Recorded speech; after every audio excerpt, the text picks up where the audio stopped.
Bueno. Segundo capítulo del desglose. Saludo para todos. A propósito de un tema que nos quedó como inconcluso en la sesión pasada, en la sesión de arte de la imagen, decidimos traer un texto muy especial que encontramos que se llama La estética, el arte y el lenguaje visual. Este texto es de una profesora de filosofía y letras especializada en historia, magíster en literatura hispanoamericana, además doctora en historia del arte, miembro de la Academia de Historia de Boyacá. Mejor dicho, es una eminencia de la Academia de las Artes. Entonces definitivamente es algo muy especial poder traer este texto de la doctora Clara Tamayo Serrano. Nos planteamos unos objetivos para este encuentro. En un primer momento, por supuesto, definir qué es el lenguaje visual, cuál es su función comunicativa, identificar con ejemplos históricos cómo el arte ha sido utilizado para comunicar, después explorar en herramientas que hemos adquirido en el tiempo para aprender a leer una obra de arte, para aprender a leer una imagen, cuáles son los niveles de percepción que hay dentro de la imagen, y por último reflexionar sobre la relación entre la representación artística y la historia universal. Digamos que el texto tiene también un entramado filosófico que habla sobre la belleza, que habla sobre la percepción de la verdad, la percepción de lo hermoso, pero digamos que este enfoque platónico que hay en relación a las ideas y a la perfección, prefiero dejarlo para un tema aparte, para un encuentro distinto. Entonces, pues nada, iniciar por el principio, la lectura de las imágenes. Bueno, es importante asumir que el arte y las imágenes están construidas en base del lenguaje, el lenguaje como un sistema de símbolos, el lenguaje como también una condición de la cultura. Es justamente desde este punto y desde la cultura o desde las culturas que se aprende a leer una imagen. Entonces, pues es importante también asumir esto como que es algo que se aprende, es algo que se cultiva, y de esta manera como que aprender a usar el lenguaje de las imágenes, a decodificarlo y a excavar en él. Aquí nos plantea una cita Francisco Conesa que dice que al utilizar el lenguaje de las imágenes realizamos inferencias de diversos tipos y podemos hacer una lectura e interpretar más de lo que dicen las palabras. Esto lo veremos más adelante en algunos ejemplos para conectarlo con la vida, ¿no? Con la vida, como nosotros constantemente y en la cotidianidad estamos haciendo esta lectura semiótica de símbolo, de significado, y como el mundo entero está construido en relación a eso, a esa lectura que hay de las imágenes y a esa lectura que tenemos nosotros sobre los símbolos. Podemos dar entrada a una premisa que es casi fundamental en el texto, y es que justamente la imagen lo es todo. La imagen puede ser un artículo, un instrumento de propaganda, un cartelón, una revista, un fanzine, un graffiti. Puede ser una obra de arte, puede ser una pintura, puede ser una escultura, puede ser la tele. La imagen está en absolutamente todo. Incluso hay otro texto que en algún momento leí, que les debo al autor, que nos plantea de que estamos en un momento de la historia que es esencialmente ocular centrista. O sea, su base primogénita está en la forma en la que la humanidad atraviesa el ojo por la visualidad, que eso también termina siendo un problema en el sentido en el que se desplazan los otros sentidos, ¿no? Se desplazan los otros sentidos y como que quedamos ahí renegados a la idea de que todo entra por los ojos, a que si no podemos ver algo es porque no existe, el amor a primera vista, ¿sí ven? Justamente nos plantea el texto de que vivimos en una época eminentemente visual. Entonces, cuando nos referimos a que la imagen puede ser todo y que a la imagen lo es todo, tenemos que entender la manera en la que la imagen y justamente esta relación que hay en la visualización, y cómo el arte también se encarga de crear, de significar un poco metaforizar el mundo, ¿no? Como el arte se encarga constantemente de hablar de la cultura, pero es que habla de la cultura porque está permeado por la cultura. Sí, el arte es un reflejo de la cultura que lo construye. Entonces, hablar de historia del arte prácticamente es hablar de la historia de la humanidad. No podemos desarticular una obra de arte a todo lo que está alrededor de sí, alrededor de ella. Pero definitivamente una de las cosas más interesantes es ver la forma de relación que se plantea por medio de las imágenes, cómo empezamos a relacionar contextos y cómo por medio de significancias, por medio de toda esta construcción de símbolos que hay alrededor de la imagen, pues empieza a construir relatos, empieza a construir narrativas, empieza a construir divergencias, empieza a construir también convergencia y empiezan a ocurrir dentro de la imagen un montón de cosas allí que nos generan como sobre todo muchas preguntas, muchos cuestionamientos. De esta manera queremos articular estas dos imágenes. Por un lado tenemos este cartel soviético que es de un artista llamado Víctor Ivanov. Esta obra está situada a finales de la Segunda Guerra Mundial. Por supuesto sirvió como un artefacto de propaganda política del Ejército Rojo izando bandera en el momento del triunfo soviético pues en la Segunda Guerra Mundial. Este cartel dice: traducido, izaremos sobre Berlín el estandarte de la victoria. Esta glorificación, esta eorificación del soldado, del joven, del hombre que se enlista en la guerra y que por supuesto gana la guerra. E incluso es curioso ver cómo las filas marchan felices pues porque se ganó la guerra. También podemos ver al fondo esta insignia de la bandera de Inglaterra, de la bandera de Estados Unidos, bueno, estas potencias que ganaron. Bueno, y un poco como en contraposición a este cartel soviético que estábamos viendo, aparece como esta gráfica un poco más contemporánea con esta insignia de Make Art Not War. Esta obra es de un proyecto muy importante que se llama Obey, que es como obedece, y digamos que aunque supongo que es un colectivo muy grande y que trabajan muchas personas detrás de ello,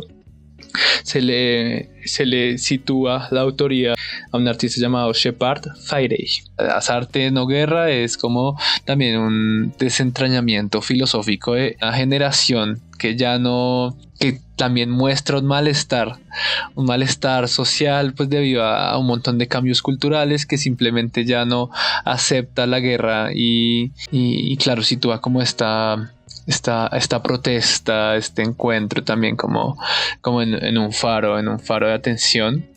También asumiendo el arte como un gran potencializador, como un catalizador y un ente transformador pues que permite también pensarnos el arte de una forma pues sí, de denuncia política y de transformación social, y mostrar esta apatía hacia la guerra, ¿no? Justamente también es un cartel muy conocido, también es un cartel muy importante para la historia del arte, se podría decir, un poco más contemporáneo, y por eso como que hicimos esta relación, como para que se entienda, porque ambos son carteles, pero ambos están situados en un momento de la historia diferente y ambos tienen como esta lectura disímil entre sí. Entonces pues sí, como que lo sentimos relevante para esta exposición. Bueno, y digamos que aprovechando que estuvimos hablando de un poco de la Segunda Guerra Mundial y de todo este asunto del cartel soviético, como que podemos dar un salto importantísimo, porque digamos que lo que fue el fascismo, el nacionalsocialismo y todo el movimiento hitleriano que se soldó, que se construyó pues en Alemania nazi, tuvo algo muy muy importante y tuvo algo que marcó muchísimo, como que se marcó casi como un hito histórico, que definitivamente este partido político pues entendió desde un principio muy bien también la importancia de la significación y la importancia del icono y la importancia de la imagen en sí misma. Por ejemplo, la arquitectura nazi, que está influenciada pues en el neoclasicismo, donde se ven estas estructuras piramidales, estas estructuras fálicas de poder con con águilas, con este icono que también se eleva sobre todo, con este icono que observa desde arriba con superioridad, además como tomando en relación a estas imágenes y gigantescas, a esta idea de colosidad, también el icono mismo de la mano, el icono mismo de los uniformes. Importante saber que el movimiento nazi fue uno de los grandes ladrones de arte de la historia del mundo, ¿no? Como que saquearon museos de todos los territorios y se robaron las pinturas y el arte de todo el mundo. Y también destruyeron muchas, ¿no? Destruyeron muchas obras, destruyeron muchos libros, destruyeron muchas piezas de arte que según ellos también dentro de esta construcción ideológica de poder y de superioridad pues no tenían por qué prevalecer, ¿no? Entonces, digamos que fue tan arduo y fue tan preciso el trabajo iconográfico que se hizo en relación a todo este partido, que un símbolo universal como la esvástica, un símbolo que históricamente se ha utilizado en diferentes culturas, en diferentes espacios, con diferentes lecturas, con diferentes simbologías, ahorita difícilmente se puede desarticular, se puede desanclar de todo lo que ocurrió en relación a en ese contexto, o sea, como que se ancló de tal manera el contexto toda esta iconografía, que ahorita podemos ver esta imagen que les dejo acá de Toma Coca-Cola, y no podemos dejar de pensar en lo que implica ese símbolo, ¿no? Cómo se conecta también a un suceso histórico, y cómo se conecta a una tragedia, y cómo se conecta a este dolor y a esta gran herida de la humanidad.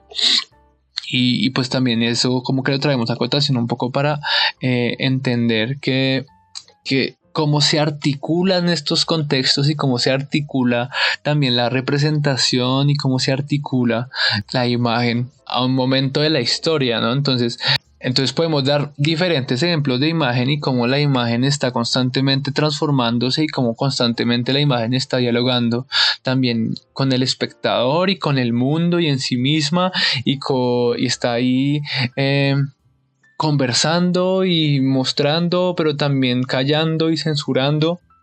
Por ejemplo, que este ejercicio, esta puesta gráfica de quien dio la orden, y como esta imagen fue también tan relevante para muchos procesos y manifestaciones que se dieron en ese momento también del marco nacional, del marco del paro nacional aquí en Colombia, también como sucedió todo este asunto de la censura, algo muy parecido a lo que está ocurriendo ahorita con Las Cuchas Tienen Razón, que es este asunto de cómo la imagen siempre entra en tensión también ideológica, cómo la imagen siempre está allí en constante jalar, soltar y interactuar, dialogar.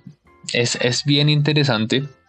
Incluso como que excavando un poquito más podemos llegar a esta idea de la representación, ¿no? También como la imagen de cierta manera se configura para adaptarse a un estilo de vida, se configura para entrar a dialogar en sociedad y situarse dentro de un contexto. La imagen misma se transforma para entrar dentro del contexto. No solamente el contexto permea la imagen, sino que la imagen misma está ahí readaptándose. Es diferente ver al divino niño que llega a la Nueva Granada llenísimo y exaltadísimo, barroquizado en oro, ostentoso y brillante, a un contexto popular donde la gente no ve el oro de esta manera, ¿no? La gente no tiende a encontrarse con el oro de esta manera. La relación del colombiano promedio, estrato medio, no tiene una relación con el oro así como se plantea en esta imagen. Entonces, pues claro,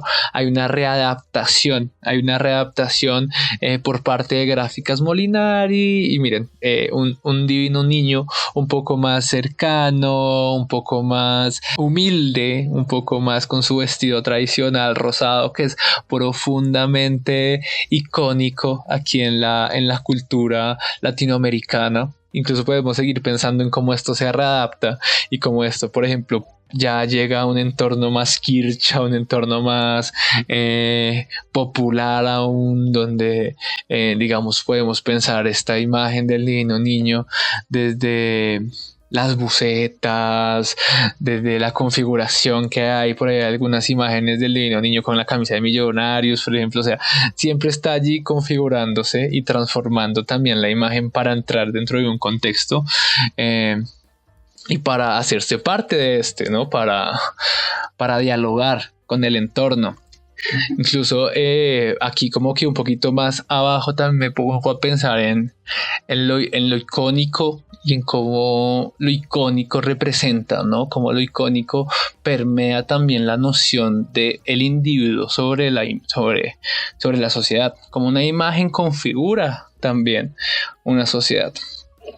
Entonces, un ejemplo que lo siento como también muy contextual en relación a lo colombiano, en relación a esta noción de la imagen, un poco es esta imagen, esta fotografía de Pablo Escobar, esta imagen de su cédula donde aparece sonriente y también toda la representación que se ha construido de este personaje pues en las telenovelas, en el cine, y cómo de cierta manera Colombia sigue estando articulada profundamente a este momento de la historia, a este momento específico de exportación de drogas, de exportación, y la misma sociedad decide anclarse al momento histórico y decide reproducir la imagen, y como la imagen sigue en constante reproducción y también igual que las anteriores entran en tensión y nos ponen a pensar ¿por qué? ¿Qué es lo que nos hace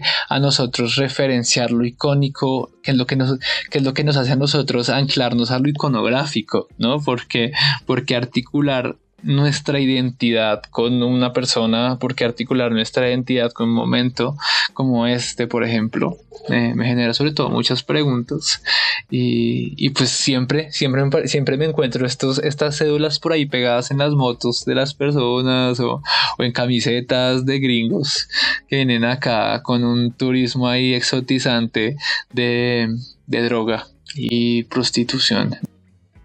Bueno, acá tengo otro ejemplito así rapidito como de la silla. La silla en sí misma puede ser un icono, la silla en sí misma puede ser un símbolo. Me pone a pensar en todo esto que pasó del álbum de Bad Bunny, ¿no? Con la silla Rimax, como la silla en efecto también se configura y se puede situar. Pues sí, simbolizar. Absolutamente con todo se puede significar. Por ejemplo, acá hay una obra que se llama Noviembre 6 y 7 de Doris Salcedo. Esta fue una instalación que se hizo aquí en el Palacio de Justicia en Bogotá en el año 2002, donde se colgaron 280 sillas y estas fueron descendiendo desde el 6 de noviembre hasta el 7 de noviembre en conmemoración y bueno, un ejercicio también de reivindicación, un ejercicio, digamos que todo esto fue un ejercicio de memoria para para dialogar, para reflexionar en torno a un suceso traumático, un suceso histórico aquí. Y la instalación rememora justamente la toma y la retoma del Palacio de Justicia. Ocurría el 6 y 7 de noviembre en 1985. Este fue un suceso donde el grupo guerrillero M-19 pues se tomó el Palacio de Justicia como un reclamo político.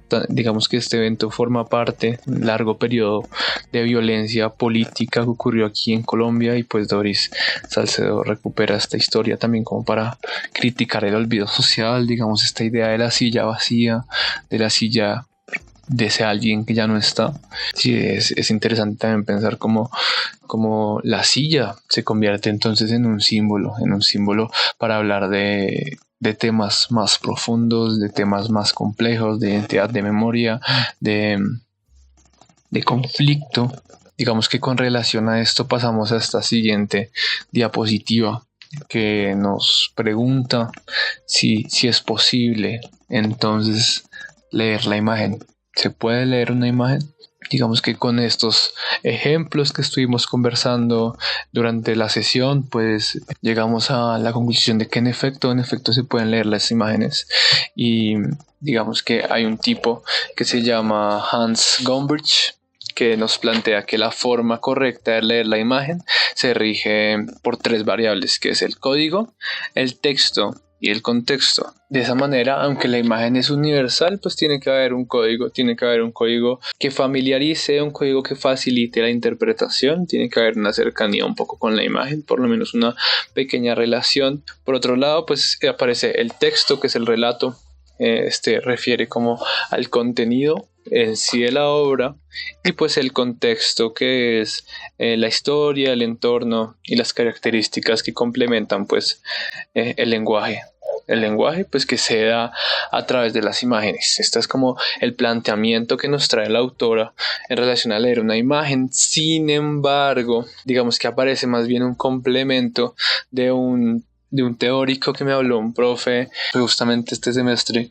Se llama Jean-Jacques Natisse, que nos plantea esto desde un análisis musical. Sin embargo, digamos que se puede trasladar, se puede resembrar como en las artes visuales, y es el análisis tripartito de la imagen, que nos plantea, por un lado, una lectura poética, una lectura estésica y una lectura semiótica, pues para complementar también esta relación que tenemos con la imagen, esta relación que tenemos más bien con la lectura de la imagen.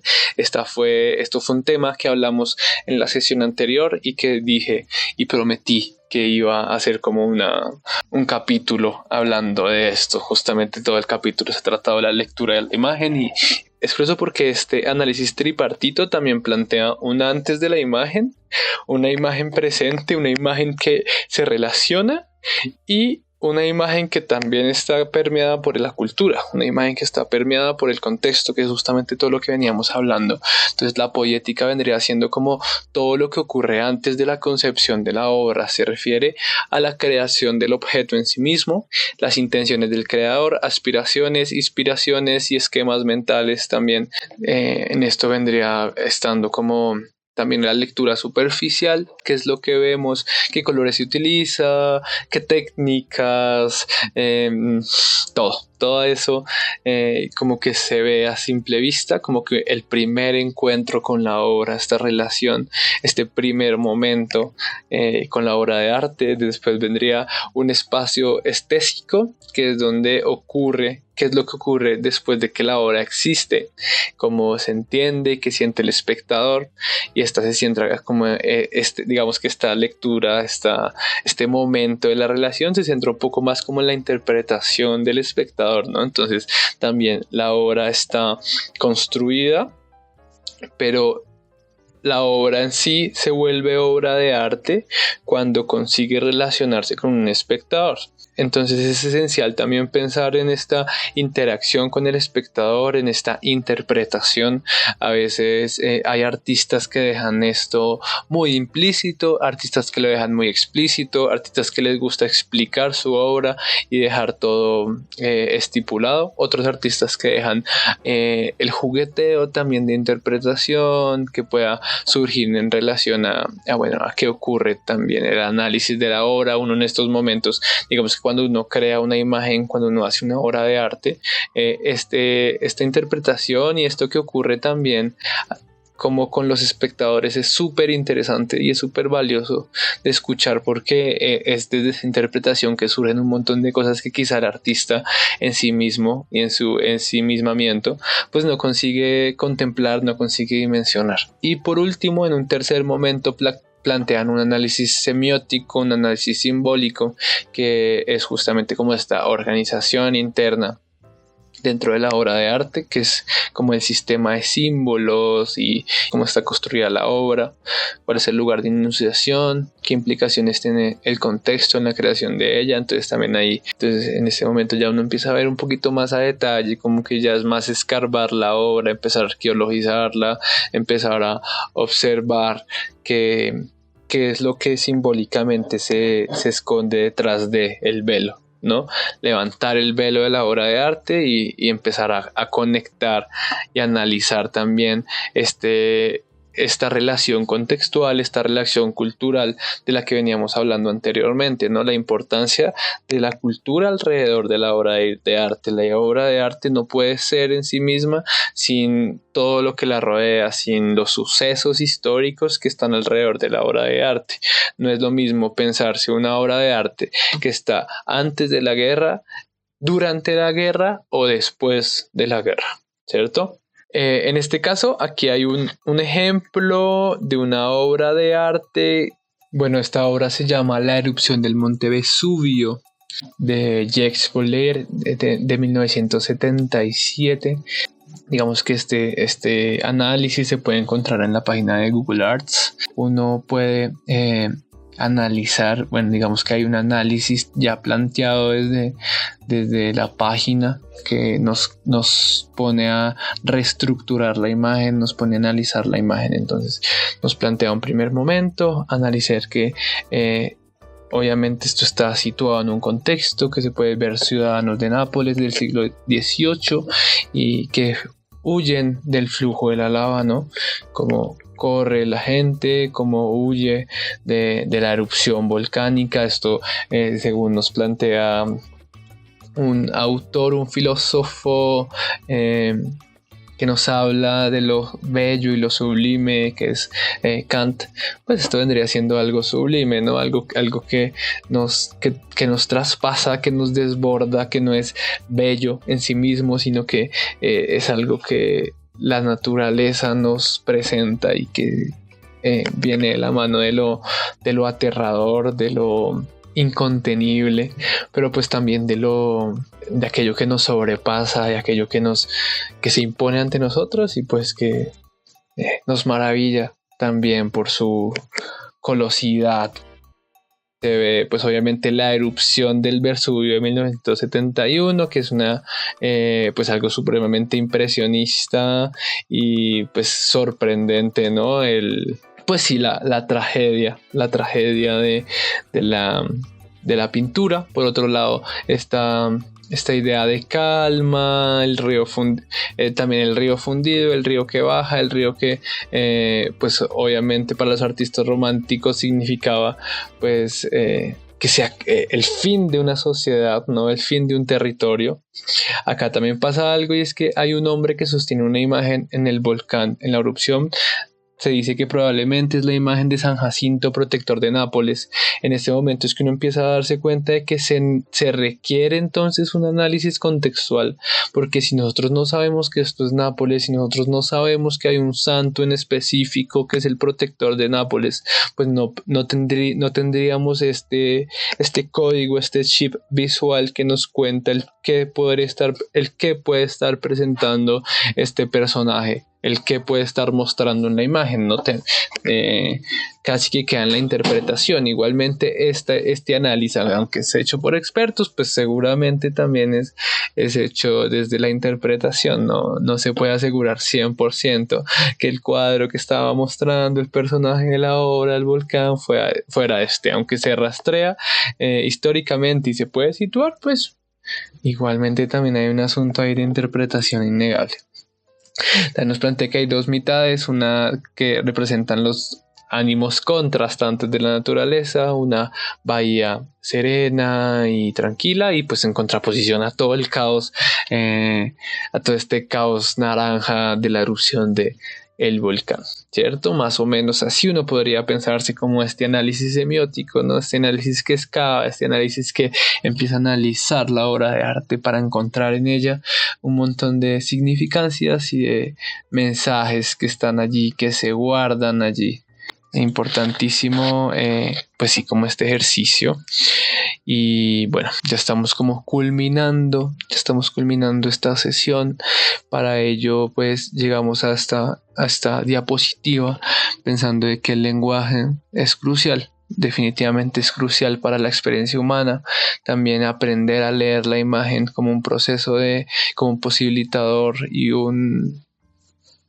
como un gran aliado para la contemplación, para la visualización, para la visualidad, para la construcción de la identidad, y su dominio también constituye pues la posibilidad del progreso y por eso también hablar de desarrollo humano es hablar de educación, por eso apostamos a esta sensibilización, a todo este asunto del desglose, de experimentar, de estudiar las artes y de analizar también la importancia de aprender a leer nuestras imágenes y las imágenes en general para, pues sí, generar procesos de aprendizaje, procesos de formación, procesos que hagan todo este encuentro que hagan todo este encuentro algo muy valioso también, ¿no? Que el encuentro con la imagen más bien no sea una relación pasiva, sino que activamente estemos preguntándonos, estemos encontrándonos, estemos, analizando allí todo lo que podemos encontrar dentro de las imágenes, que definitivamente siempre es un mundo, es un universo entero escarbar en estos. Digamos que hay un ejemplo de conclusión, ¿no? Es más como un ejemplo de conclusión, y es que, bueno, digamos que todo esto de la lectura de las imágenes se puede trasladar a cualquier manifestación artística de la humanidad. Podemos hablar de un estilo arquitectónico, que es el estilo brutalista. Esto es un estilo arquitectónico que surge en Europa en los años 50, justamente después de que se acaba la Segunda Guerra Mundial. Especialmente nace como en Reino Unido y se extiende por otros países devastados por la guerra. Entonces es un estilo arquitectónico posguerra. Esto pues tiene unas implicaciones éticas, unas implicaciones sociales, unas implicaciones políticas. Por un lado, pues buscar reconstruir infraestructuras básicas, baratas también, romper con el pasado fascista, como hablábamos al principio de la sesión.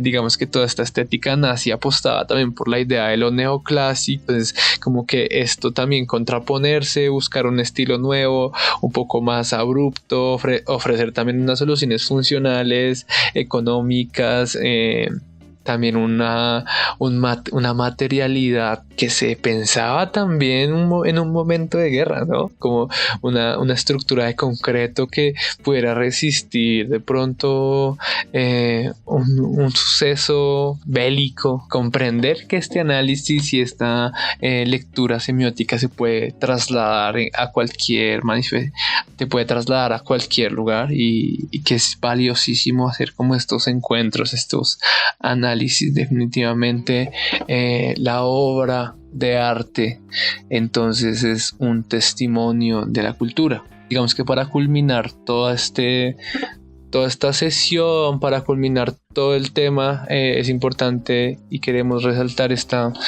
cita que nos plantea la autora y que toma también de otro autor, de otro teórico de las artes. Sí, Gastón Bachelard nos dice que el verdadero artista ama el mundo porque lo sabe mirar y ha aprendido a mostrarlo. La historia del arte es solo el espejo del hombre y en él se refleja su pasado, su presente y su futuro. Digamos que de esa manera concluimos el análisis del texto Estética, Arte y Lenguaje Visual.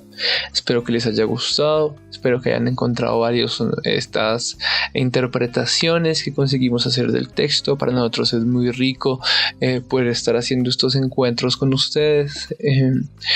Recuerden que tenemos nuestro canal en YouTube, nuestro canal en Instagram, donde hablamos de artes plásticas y visuales, y este nuevo espacio, el desglose, aquí en Spotify. Y bueno, también estará en YouTube con las diapositivas. ¿Listo? Entonces, un abrazo a todos los apasionados del arte, a toda la gente que llegó hasta aquí. Nos vemos en una próxima sesión y ya, eso sería todo por hoy.